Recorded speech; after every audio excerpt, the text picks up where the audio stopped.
बात आगे बढ़ाते हैं। हेडिंग लिया मैंने यहां पर factors affecting photosynthesis. Factors affecting photosynthesis जरूरी है। फैक्टर्स अफेक्टिंग फोटोसिंथेसिस का समझ होना जरूरी है।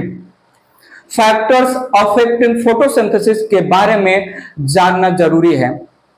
फैक्टर्स अफेक्टिंग फोटोसिंथेसिस का अंडरस्टैंडिंग हमें यह हेल्प करेगा टू नो कि प्रोडक्टिविटी कितना ज्यादा और कितना कम होगा किसी भी प्रोसेस से रिलेटेड जो प्रोसेस फैक्टर डिटरमाइंड है।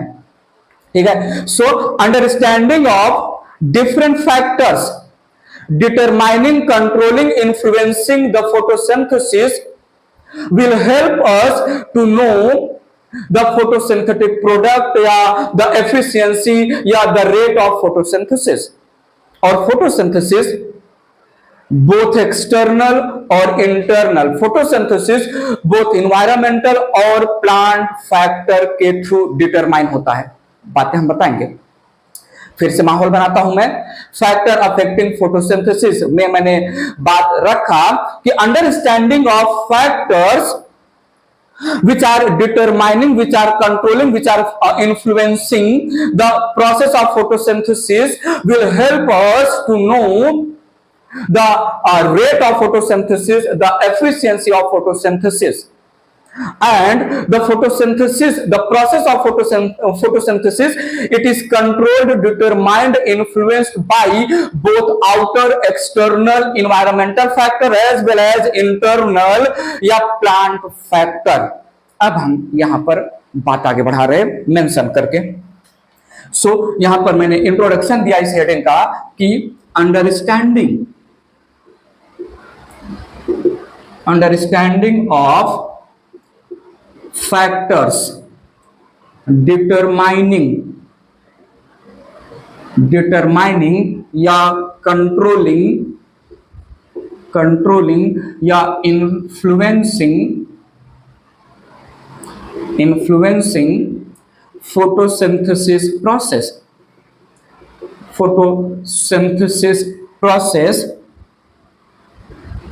will help to know या to understand या to know the rate of photosynthesis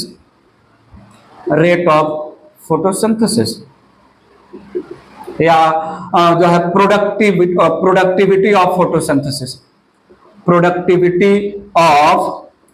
photosynthesis या आप बोल दीजिए यहां पर efficiency of photosynthesis. Efficiency, productivity या rate of photosynthesis.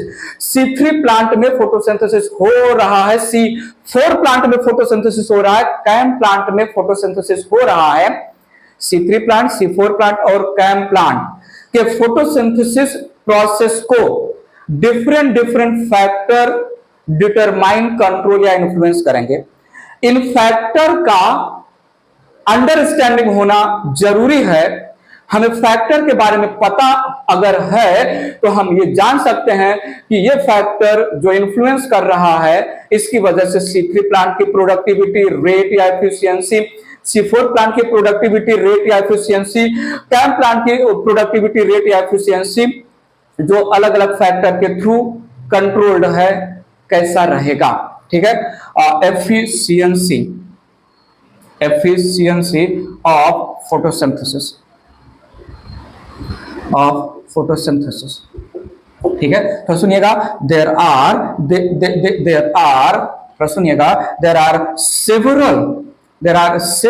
several factors which are simultaneously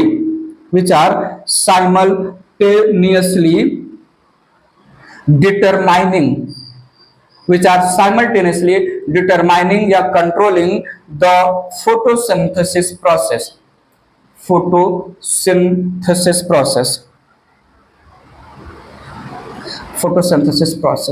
ये मैं जो अब तक फैक्टर बोलते जा रहा हूं, ये कौन से फैक्टर हैं जिसकी अंडरस्टैंडिंग होना हमारे लिए जरूरी है यह समझने के लिए कि इन फैक्टर का क्या रोल है बायोमास प्रोडक्शन या फोटोसिंथेटिक एफिशिएंसी के ऊपर।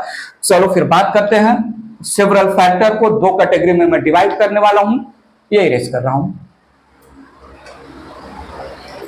मेंशन क्या है यहां पर, two major factors related to photosynthesis. दो ग्रुप में डिवाइड किया, two major group of factor बोल दीजिए यहां पर। एक है एक्सटर्नल फैक्टर्स या इन्वायरमेंटल फैक्टर,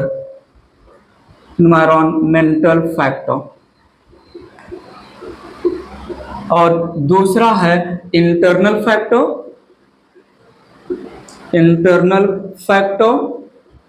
बेटर टू से जो है प्लांट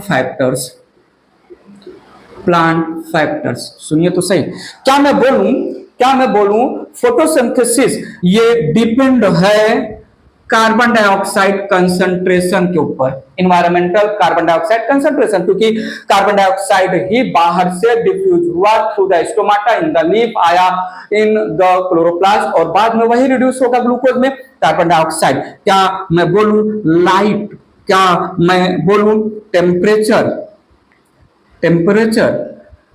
जितने भी डार्क रिएक्शन में एंजाइम्स इन्वॉल्व हैं वो एंजाइम टेम्परेचर जो है टेम्परेचर कंडीशन है, पर्टिकुलर टेम्परेचर चाहिए एंजाइम की एक्टिविटी के लिए, और वाटर, ये चार फैक्टर इंफ्लुएंस कर रहे हैं, इन्वॉल्व है फोटोसिंथेसिस में।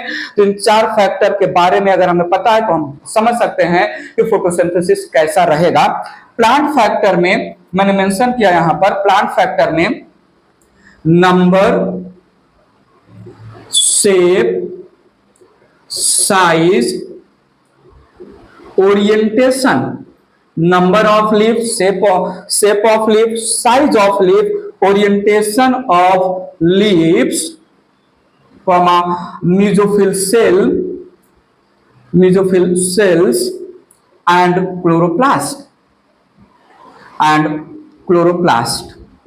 ठीक है, so number of leaf, number of mesophyll cell या number of chloroplast, same shape, size and orientation of leaf, orientation of mesophyll cell या orientation of chloroplast. Orientation of chloroplast हमने बताया था आपको, लो लाइट इंटेंसिटी और moderate light intensity और high light intensity में mesophyll cell में कैसा पोजीशन रहेगा क्लोरोप्लास्ट का, अपोस्ट्रोफी जो है पैरास्ट्रोफी, ऐसे तीन टाइप का हमने बताया था, देख लीजिएगा प्लीज। तो यहां पर ये हो गए इंटरनल फैक्टर। और क्या मैं बोलूं इंटरनल फैक्टर में, इंटरनल कार्बन डाइऑक्साइड कंसंट्रेशन भी डिटरमाइन करेगा, जो अंदर कार्बन डाइऑक्साइड कंसंट्रेशन रिलीज हो रहा है, हार्मोन्स डिटरमाइन करेंगे।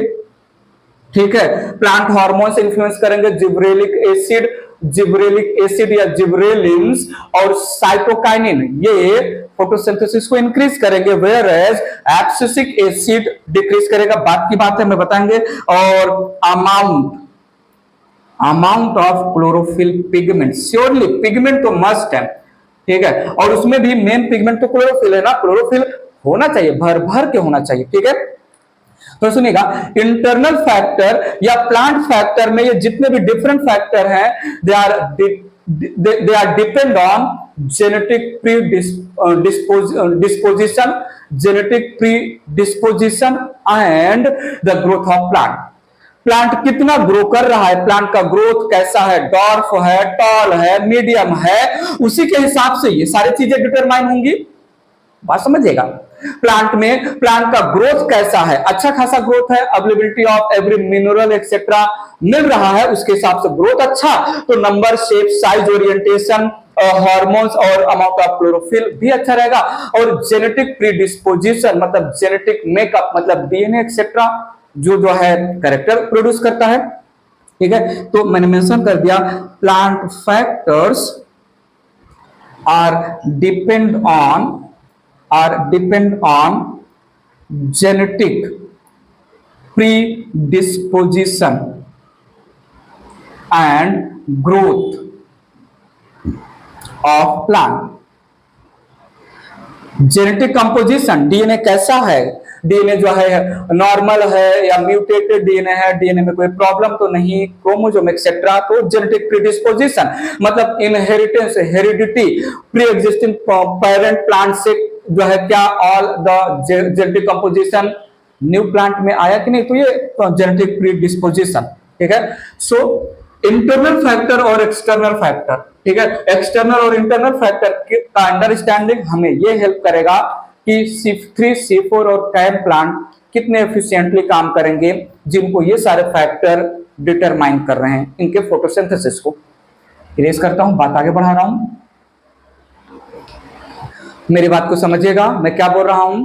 when any process, when any physiological process, when any chemical process determined, controlled या influenced by several factor, तब जब कोई प्रोसेस सेवरल फैक्टर के थ्रू कंट्रोल्ड है, डिटरमाइंड है, तब उस प्रोसेस का रेट डिपेंड करेगा, rate of any physiological process out of several factors जो उस प्रोसेस में इन्वॉल्व हैं, रेट ऑफ प्रोसेस उस फैक्टर पर डिपेंड करेगा जिस फैक्टर का कार्डिनल पॉइंट सब ऑप्टिमम पर है या नियरेस्ट मिनिमम वैल्यू पर है।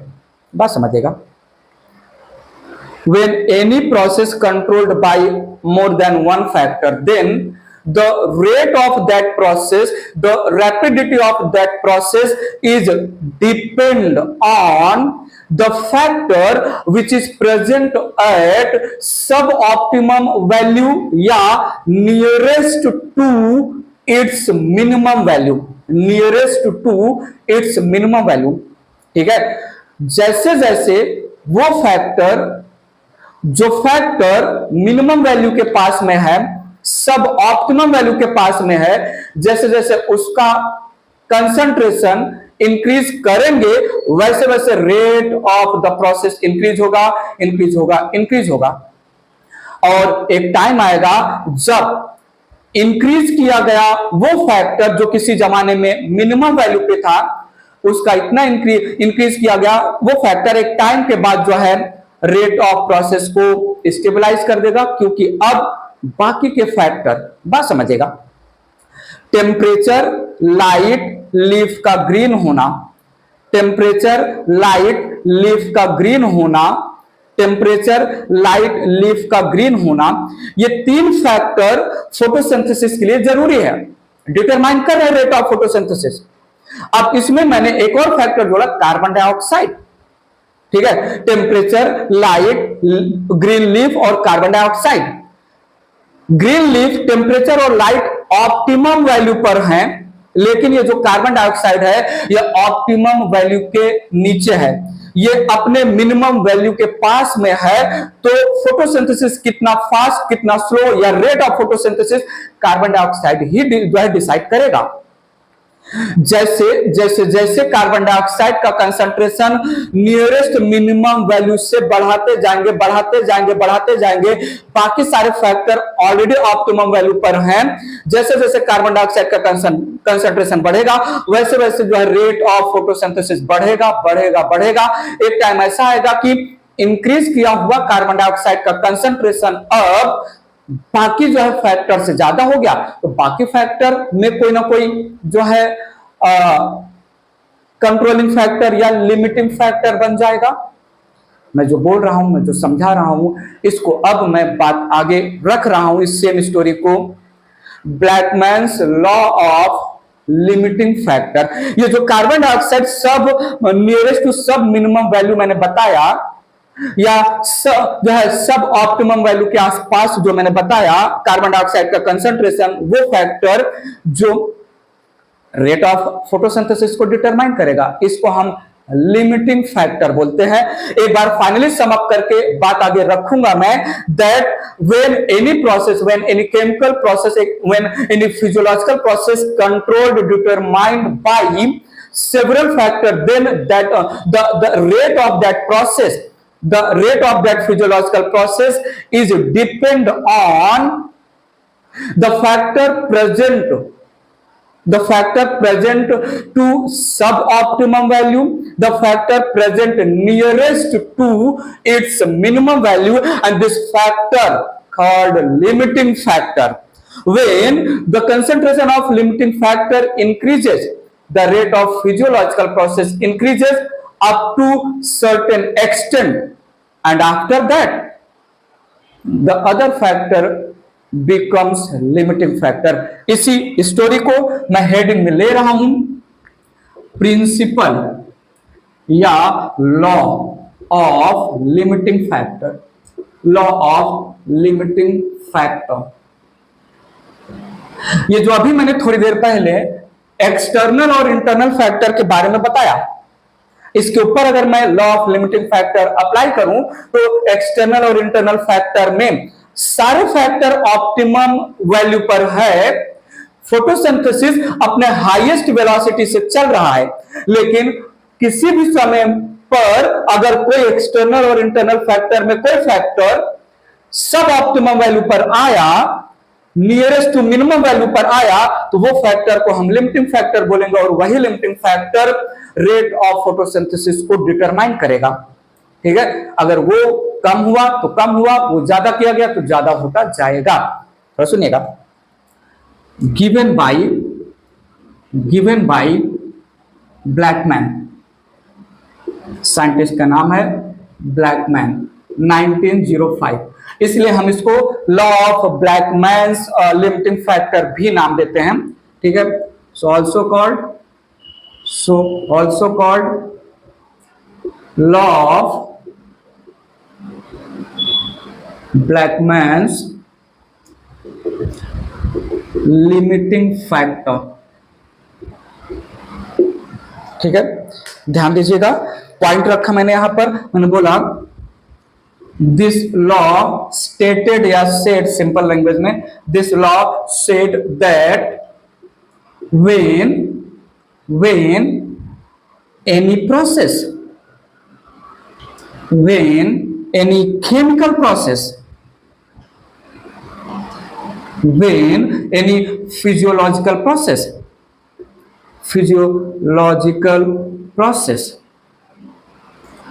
is determined by several factors, then the rate of the process या pace of the process या rapidity, rate of rapidity बोल दे, rate of rapidity of the process is depend on या controlled by भी बोल सकते हैं, depend on that factor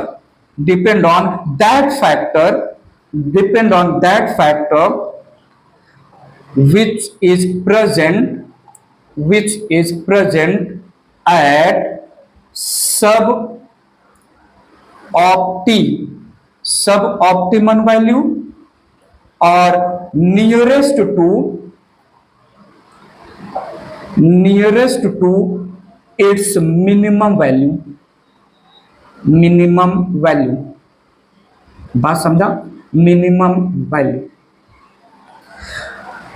बहुत सारे फैक्टर किसी प्रोसेस को डिटरमाइन कर रहे हैं, तो उसमें से वो फैक्टर प्रोसेस के रेट को, रैपिडिटी को, पेस को कंट्रोल करेगा जो है, या वो प्रोसेस उस फैक्टर पर डिपेंड है, उस प्रोसेस का रेट जो फैक्टर अपने मिनिमम वैल्यू के पास में है, और इस फैक्टर को हम बोलेंगे लिमिटिंग फैक्टर। इरेज कर रहा हूं,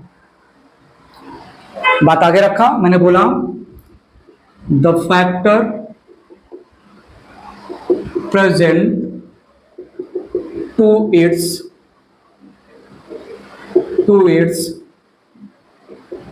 nearest minimum value